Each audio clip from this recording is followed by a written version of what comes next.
ওই সময় আব্দুল উজ্জা কইলা মা গো আমি রইবার লাগি আইছি না, আমি এখন মদিনার জমিনও যাইতাম 400-500 কিলোমিটার দূরই, এখন আমি এই অবস্থায় কিলা যাইতাম, এখন খাবার যদি দিতে রে গো ভাই তাহলে ওখানটা ফিন্দি আমার লজ্জা স্থান করিলাম।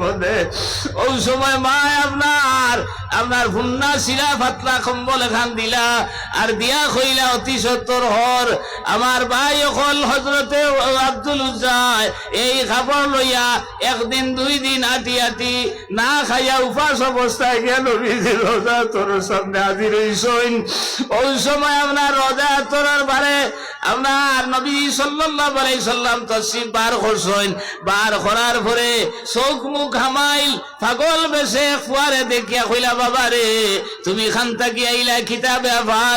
ওই সময় কইলে ইয়া রাসূলুল্লাহ আমার নাম হইল আব্দুল উজ্জা, আমার চাচায় আমার বাড়িঘর সায় সম্পত্তি নিশ্চয় আমার ফিন্ন খাফর পর্যন্ত কুলিয়া নিশ্চয় নাকি, আমার মায় ফুন্না এখন কম্বল ছিলা দিসলা ওখান ফিন্দি আপনার দরবার আইছি। ইয়া রাসূলুল্লাহ আমি আপনার উপরে ঈমান আনছি, আমি কোরআন মানি লাইছি, দিন মানি লাইছি। নবী সাল্লাল্লাহু আলাইহি সাল্লাম খাবারের ব্যবস্থা করিয়া দিলা আর দিয়া কইলা আইজ থেকে তোমার নাম আব্দুল্লাহ।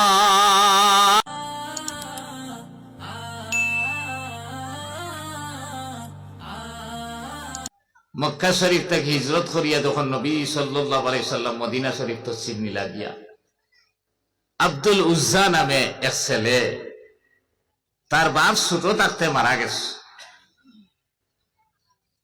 চাচায় তারে ফালি ফুসিয়া বড় বানাইছেন, বিল্ডিং বানাইয়া দিছেন, বাগানের মালিক বানাইছেন।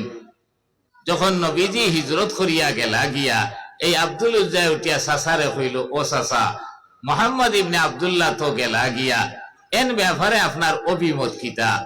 ওই সময় চাচায় কইলা না রে ছেলেটা বড় ভালো ছেলে আছে। তখন আব্দুল উজ্জা কইলা চাচা আপনি ইমান আনবান? বলে ধুর বেটা ইমান কিলা আনবুকে, বাপদাদার ধর্ম ছাড়ি দিব, মানুষে আপনার ছিড়াইবা বলে মোহাম্মদর লোক লই যাইছি। আব্দুল উজ্জা কইলা চাচা আমার বড় আশা আসলো, আপনি যদি ইমান আনেন লোকখানে আমিও ইমান আনলাম। আব্দুল উজ্জা চাচা কইলা কিতারে ব্যাপার তোর তো বাপ মনে করবালা না, তুন কিতা ইমান লইয়া ইতে না কিতা? আব্দুল উজ্জা কইলা চাচা আমি বউ তাকে ইমান লইয়া ইলা বলে, কিন্তু আমি অপেক্ষাত আসলাম আপনারে কোন সুরত বুঝাইয়া সুঝাইয়া আপনার লোকে ইমানদার বানাইল যায় কিনা।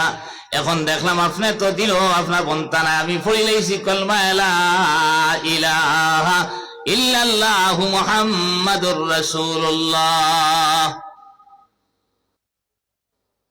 চাচা কইলে এটা ফুসে করেন না বেউসে রে? বলে জি না, এখানে ফুসে বহাল তবিয়তে হইয়া বলে যদি তুন মোহাম্মদর লগ লইলা ইসলাম ধর্ম গ্রহণ করিলা নতিজা কি তৈব জানোস নি? বলে না জানি না। বলে গড় ইকান্ন আমি বানাইয়া দিলাম, বাগান ইকান্ন আমার, তোর যা সম্পত্তি আছে সারানো আমার। বলে তে কিতা হইছে আপনার তো আমি মানি আর তো এখন কিতা করতাম? বলে আমার এটা ঘুরাইয়া দেওয়া লাগে। বলে তে নেও মুসলমান তোরা কি আর দেখবে, সারা দিয়া আপনার রওনা দিলেস। কইলা ওই শুনি যা। বলে চাচা আর কিতা তোর ফিন্নর কাপড় ইটা কার দেবা? বলে তো আপনার দেবা। বলে মোহাম্মদর গেছে যাইতে দিনে ইসলাম ধর্ম গ্রহণ করতে আমার খাবার লইয়া যাইতে খুলিয়া দে। লগে লগে সারা খুলি দিস উলঙ্গ অবস্থায়। মার গেছে গেছে মায়ে দেখিয়া চোখ পুরিয়া কইলা বাবা ইটা কিতা রে? ওই সময় আব্দুল উজ্জা কইলা মাগো আমি মুহাম্মদ সাল্লাল্লাহু আলাইহি সাল্লামের উপরে ঈমান আনার কারণে আমার চাচায় ঘর দরজা আপনার সায় সম্পত্তি সারা নিছইন তো নিছইন, আমার ফিন্নর খাফর পর্যন্ত কুলিয়া নিছইন গিরে বাম্মা। তখন আপনার মায়ে উঠিয়া কইলা বাবা তোর চাচা কি পরিমাণ গরম তুন জানস আপনার এই কারণে যদি ওইয়া তাকে আমার ইনো যদি তাকল আর ইনো যদি আইয়া ফাইন তাহলে আমারও শেষ করিলেই বাতুন ইনতাকি হরিয়া যা। ওই সময় আব্দুল উজ্জা কইলাম আগো আমি রইবার লাগি আইছি না, আমি এখন মদিনার জমিনও যাইতাম 400-500 কিলোমিটার দূরই। এখন আমি এই অবস্থায় কিলা যাইতাম, এখন খাবার যদি দিতে রে গো ভাই তাহলে ওখানটা ফিন্দি আমার লজ্জা স্থান করিলাম। ওই সময় মা আপনার ভুন্না শিলা ফাতলা কম্বল এখান দিলা আর দিয়া কইলা অতি সত্তর হর আমার ভাই অকল হজরতে আব্দুল উজ্জায় এই খাবার লইয়া একদিন 2 দিন আটি আটি না খাইয়া উপাস অবস্থায় গেল রোজা তোর সামনে হাজির হইছেন। ওই সময় আপনার রোজা তোরার বারে আপনার নবী সাল্লাল্লাহু আলাইহি সাল্লাম তশরিফ বার করছেন। বার করার পরে চোখ মুখ হামাইল পাগল বেশে ফুয়ারে দেখিয়া কইলা বাবা রে তুমি খান থাকি আইলা কিতাবে আবার। ওই সময় কইলে ইয়া রাসূলুল্লাহ আমার নাম হইল আব্দুল উজ্জা, আমার চাচায় আমার বাড়িঘর সায় সম্পত্তি নিছইন আমার ফিন্ন খাফড় পর্যন্ত কুলিয়া নিছইন কি আমার মা ফুন্না খান কম্বল ছিলা দিছলা ওখান ফিন্দি আপনার দরবার আইছি। ইয়া রাসূলুল্লাহ আমি আপনার উপরে ঈমান আনছি, আমি কোরআন মানি লইছি, দিন মানি লইছি। নবী সাল্লাল্লাহু আলাইহি সাল্লাম খাবারের ব্যবস্থা করিয়া দিলা আর দিয়া কইলা আইজ থেকে তোমার নাম আব্দুল্লাহ। আর আসহাবে সুফার সাহাবায়ে কেরাম মখলর কাছে নিয়া দিয়া কইলা এনে আপনার ইলমে দিন তুমি তাই শিক্ষা দেও, কোরআন শিক্ষা দেও। আপনার ওই সময় এই আব্দুল্লাহ কোরআন পড়িতে সময় ওলা জুড়ে জুড়ে কোরআন পড়া শুরু করলা। আপনার আসহাবে সুফার সাহাবায়ে কেরাম মখল ঘুমাইতা পারইন না। বাদর দিন জনাব নবী করিম সাল্লাল্লাহু আলাইহি সাল্লামের খেদমত হইয়া কইলে ইয়া রাসূলুল্লাহ এই আব্দুল্লাহর চিল্লানির কারণে আমরা ঘুমাইতাম পারছি না, আমরা ঘুমাইতাম পারি আর না। ওই সময় নবী সাল্লাল্লাহু আলাইহি সাল্লাম কইলা কিতা কইয়া আব্দুল্লাহ চিল্লায় বলে আমরা কোরআন শিক্ষা দেওয়াত লাগলাম। কোরআনে করিমের আয়াত ওলা জুড়ে জুড়ে চিল্লাইয়া পড়া শুরু করলা, যার কারণে আমরা ঘুমাইতাম পারছি না। ওই সময় নবী সাল্লাল্লাহু আলাইহি সাল্লাম কইলা কুল বিফাযলিল্লাহি ওয়া বিরহমাতিহি ফাবিযালিকা ফালিয়াফরাহু হুয়া খায়রুম মিম্মা ইয়াজমাউন। আল্লাহ তাআলা কইতারে কোরআনে করিমের মতো নিয়ামত, কোরআনে করিমের মতো করুণা দয়া মায়া যারা পাইলেইছে ফালিয়াফরাহু তারা চিল্লাইতো, আনন্দ করত, ফুর্তি করত। আপনার এরার লাগি আনন্দ করা দরকার, ফুর্তি করা দরকার। ফালিয়াফরাহু হুয়া খায়রুম মিম্মা ইয়াজমাউন। দুনিয়ার জমিনও যা কিছু আছে সারাত থাকি উত্তম ওই লগি কোরআন যারা আয়ত্ত করিলাইছে। মুসলমান তোরা চিন্তা লাগাও,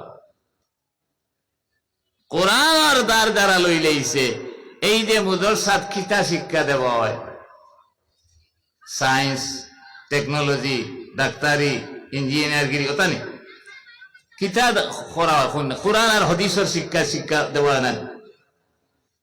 এই যে মুদরসার লাগি আমরা আনন্দ প্রকাশ করা দরকার নি না, আমরা আপনার উল্লাস প্রকাশ করতাম, আনন্দ প্রকাশ করতাম স্বতঃস্ফূর্ত ভাবে দিল দিয়া এই জাত মুদরসার লোকে সম্পর্ক লাগাইতাম। এই জাত মুদরসাত আমার ছেলে দিতাম, বাইরা ছেলে আইলে হে খাইতো কিলা, রইতো কিলা, ফিন্দিতো কিলা, আপনার তার ব্যবস্থা আমরা সারা এলাকার মানুষে করিয়া দিতাম। ওলানা ইমাদ খান তোমার ফুয়ারে খাবার আয়, তোমার ফুয়ার তলে 1000 টাকা খরচ করায় আর কোরআনিকের হদিসিকের আপনার দিনিকের কারণ দেব ভাই এই দুনিয়ার জমিনিকান মুদরসার কারণে আল্লাহ তাআলা কায়েম আর দাইম রাখছেন। মুদরসা যদি থাকে না দুনিয়াও থাকতো না। ওইবা মন গড়া মাতিস না বেটা, হাদিস শরীফ আইছে, হাদিস শরীফ আইছে যখন এই দুনিয়ার জমিন একটা মানুষও আল্লাহ আল্লাহ খনেওয়ালা থাকতো না, দুনিয়ায় কেন আল্লাহ রাখতো না। মাত পুচ্ছন নিয়ম কিতা কইছি, আল্লাহ আল্লাহ খনেওয়ালা যেদিন দুনিয়াতে একটা মানুষও থাকতো না দুনিয়া আল্লাহ রাখতো না। এখন আল্লাহ আল্লাহ হিকইন আমরার বাড়ির দ্বারো এলপি স্কুলে পড়িয়া ওলা না এমই স্কুলে পড়িয়া না হাই স্কুলে পড়িয়া না কলেজও পড়িয়া না ইউনিভার্সিটি পড়িয়া আল্লাহ আল্লাহ হিকইন কেন ও জাতীয় মুদরসাত পড়িয়া নিনা না এই জাতীয় মাদারিসে ইসলামিয়াত পড়িয়া আল্লাহ আল্লাহ হিকইন না আপনার স্কুল কলেজে পড়িয়া হিকইন তাহলে এই জাতীয় মুদরসাত পড়িয়া যদি আল্লাহ আল্লাহ হিকিয়া থাকেন তাহলে এই মুদরসাইগুলা জিন্দা রাখা আমরা লাগি দরকার নিরা না এই মুদরসার কারণে আল্লাহ দুনিয়া ওখান জিন্দা রাখবা